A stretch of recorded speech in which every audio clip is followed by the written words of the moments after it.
I love that. I also had, like I said, I have Northern Colorado on my list. Once again, shout out Jalen Page. St. Thomas is a fun guy to watch. He was one of very few bright spots when they came to Boulder for the Bears. And I also feel slightly bad for the Bears because they have to live in Greeley and it smells like cow shit there. So have to give them uh, some recognition. And then my last one is Jackson State. I don't have much reason for that other than they beat Missouri, um, which I thank them immensely for. I'm a huge fan of that. I also like the fact that they lost to Houston by the exact same score as West Virginia did. Um, I find that amusing.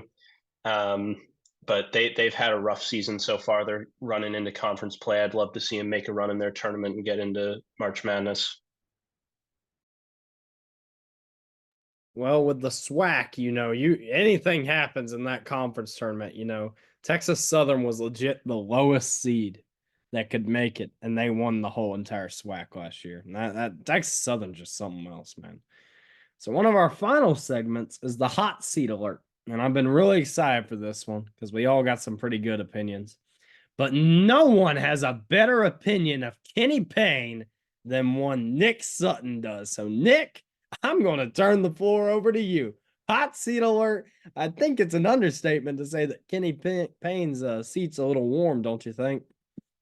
Absolutely, and I'm honestly shocked that he even made it through that Kentucky game uh, after Louisville took a brutal loss by, I don't know the exact score, but the game was never competitive.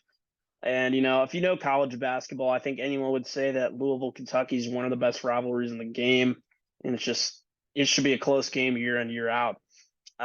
So assuming Kenny Payne is gone at the end of the year, I'm going to go ahead and say I think if Mick Cronin's $24 million buyout, I'll say it, $24 million. It's a huge number.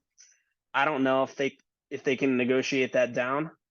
But if they can, I think he's a prime candidate for Louisville, especially given his struggles at UCLA. I think there will be some mutual interest there. Dusty May at FAU.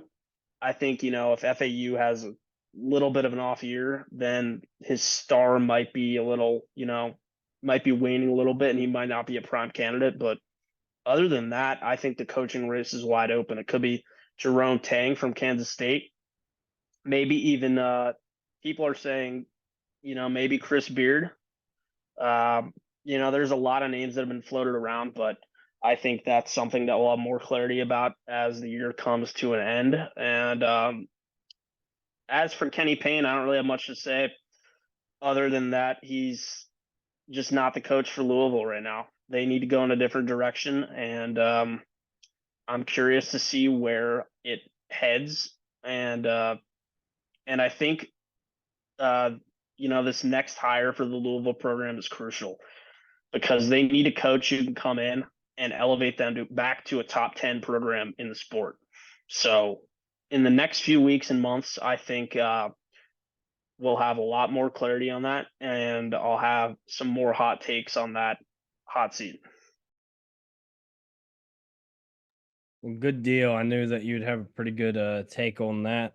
I'm going to take over this next one as Tony Stubblefield. I want to make sure I'm pronouncing that right. Tony Stubblefield at DePaul. All right. So you are DePaul. I understand that. But they are just, they look worse than many group of five and other mid-major schools. It's sad. Like, some of their games are just bad and they don't look like they belong.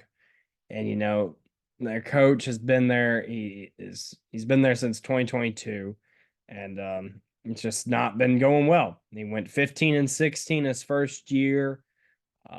Lost to St. John's in the first round of the Big East tournament. No real noteworthy wins there. Then last year they went 10-23, but they went on a long losing streak. They were 3-5 in conference play, and they ended 3-17. So I'm not even sure how he made it back. He got a win in the Big East tournament, which I still can't believe. He beat Seton Hall 66-65, but then they lost to Xavier. So, I mean, I'm not sure who's going to want to take over this mess right now. I mean, they're probably not going to win another game. We already talked about it earlier in the podcast. There's a legit chance that they end up a hearty 3-win team. So, real bad time to be a Blue Demon. Just go out and get Dusty May. That's what I'd say. I know he hasn't done that well here at FAU, but here's the thing. FAU has done nothing in basketball before him, and now they are something because of Dusty May. So if you can get him, do it, or else you are just going to continue to lose to teams that you probably have no business losing to as a Big East team. So next on the board, I'm just sorry. I'm gonna jump in on Tony Stubblefield real quick. Yeah, go ahead. I don't think Dusty May is realistic at all for him. I mean, for that program, he's shown. He took FAU to the Final Four. He is a top tier coach in the sport, regardless of how this year turns out. No, he is going to be the next. He's going to be the next coach at, I think, Indiana when Mike Woodson retires. He's a dark horse at Louisville. I think he'll be the next coach at Indiana though, and probably stay at FAU until then. DePaul probably can't do much better than maybe they go local, get an assistant from Northwestern, somewhere like that, or they go and get Chicago State's coach Gerald Gillian after their narrow defeat at the hands of DePaul this year, one of their 3 wins. So I'm interested to see how that coaching carousel turns out for DePaul. No, I think you're right, because I think it just boils down to, Dusty May is a very, very very fantasy like. That's who you'd want, but at the end of the day, can you get him? Probably not. It's fascinating because who wants to take over that program? I mean, we said it earlier, haven't made the tournament in 20 years, and your reward is you get to be in the Big East. But the problem is you're in the Big East. So I think it'll be fascinating. You know what? Go get the Chicago State coach. He's winning at Chicago State. He earned something. Someone go get him. So next on the board is the Stanford coach. And I know Brett. Why did I say Brent? Brett. Mispronouncing names. It's late here. Brett knows a lot about this situation. So I'm going to turn it over to you and give us your thoughts about it. I sure do. Yeah. And, I've always been a Stanford fan as well. I know I pick a lot of teams to like. I promise I have a good reason. My parents went to Stanford, so I've always liked them. And they have always had talent, even before Jared Haas, and continued to be the case here, especially since Jared Haas played at Kansas and went to Stanford. I wanted so badly for him to be the guy there, but he just is not. You look at the guys that Stanford has had in his tenure. They've had Oscar da Silva. They've had Harrison Ingram. They've had Cormac Ryan, Jaden Dallaire, Spencer Jones. This year, they've got Andrei Stojakovic. They got Jared Bynum. They've got Maxime Reynaud, a really solid center. And for all that talent, for all that they've had, they have absolutely nothing to show for it. No tournament bids, no remotely high placements in the Pac-12. It's simply the case that Jared Haas is a good recruiter, but cannot do much with the guys he's got.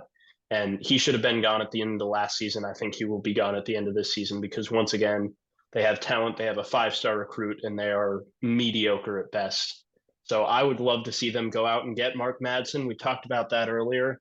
I don't know if that's realistic or not. I don't know what his contract with Cal looks like, but I'd love to see that because I think he would do a good job.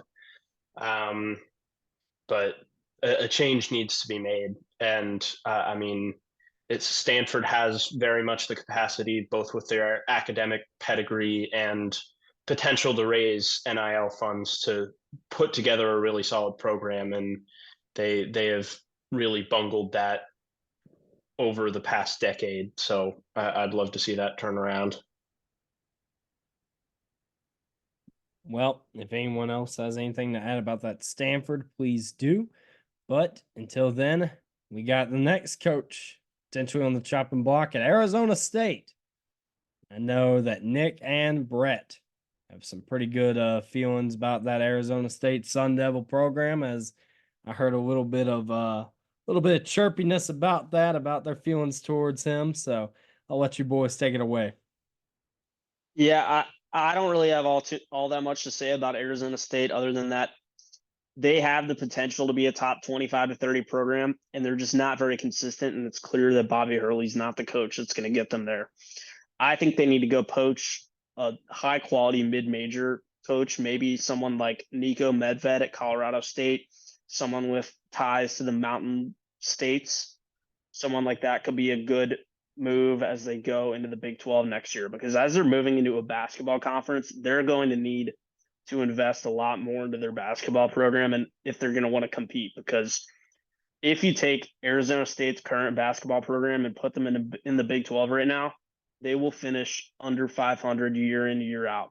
And that can't be acceptable for any program at the Power 6 level.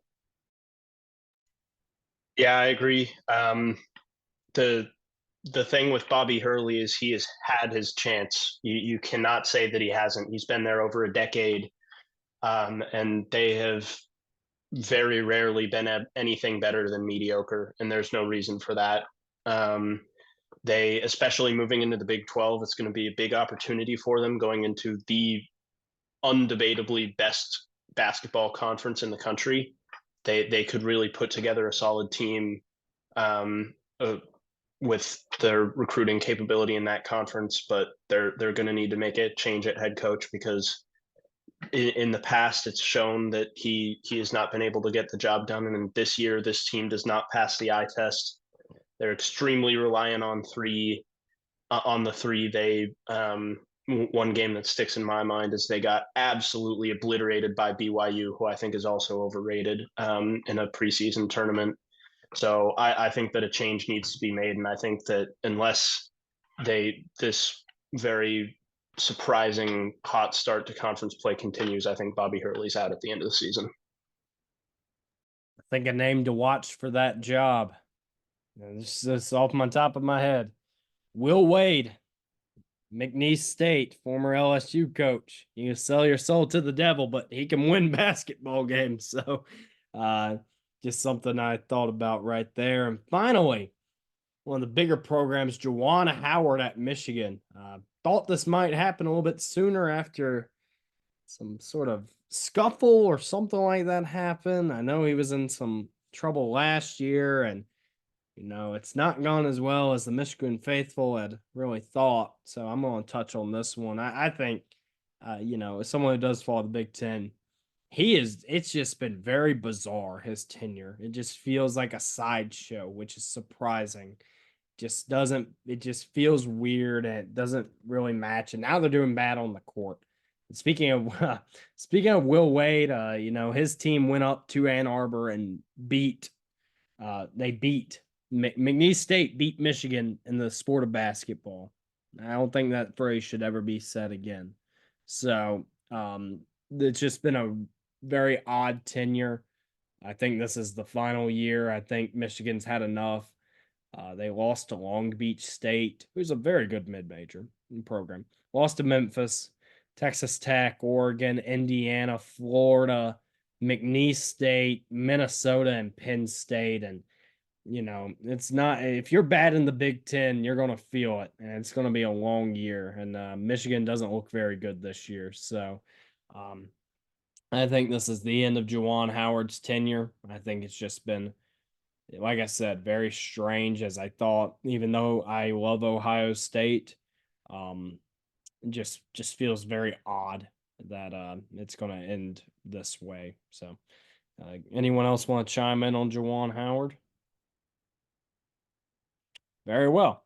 So we're going to move into one of our final things in teams of the week. This won't take long. I am going, TP Hammock. I'm going with Seton Hall for my team of the week, winning at Providence. No easy task there. Winning against Marquette. You get my team of the week, Pirate.